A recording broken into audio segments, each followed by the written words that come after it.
Hello साथीहरू, नमस्ते छ हजुरहरू सबैजनालाई। र आज चाहिँ देवउठ्ने एकादशीको व्रत छ, तुलसी विवाह र हजुरहरूले पनि राख्नु भइरहेछ होला। मैले पनि राखिरहेको छु र यहाँ चाहिँ तयारी गर्दैछु। र यता हाम्रो तुलसी महारानीलाई पनि यसरी नै सजायौँ। र यहाँनिर चाहिँ अगाडिबाट भिडियो गर्नै सकेको छैन साथीहरू, पछाडिबाट लिनु परिरहेछ। जग्गा सानो हुनाले गर्दाखेरि अगाडिबाट गएर भिडियो खिच्न लिनै सकेको छैन भिडियो।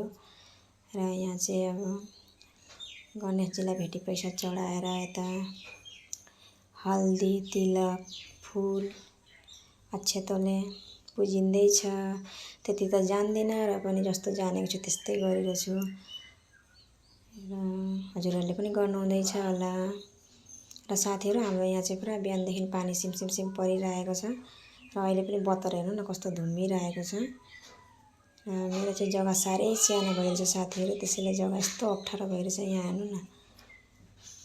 र पनि केही छैन, भगवान्लाई सानो जग्गामा गर्दा पनि भगवान्ले भन्नुहुन्न मलाई यत्रो जग्गामा गर्नु भनेर, होइन, मान्छेको मनै हो, होइन र साथीहरू। र यहाँ चाहिँ पुज्दैछु र यहाँ चाहिँ मेरो फाइनली भयो।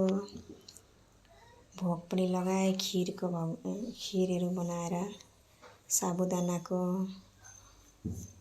र यसरी मैले चाहिँ गरेँ र हजुरहरूले पनि गर्नुहुँदैछ होला। हुन्छ त, बाई बाई। भिडियो हेरेर के कसो लाग्छ कमेन्ट गर्न नभुल्नु होला।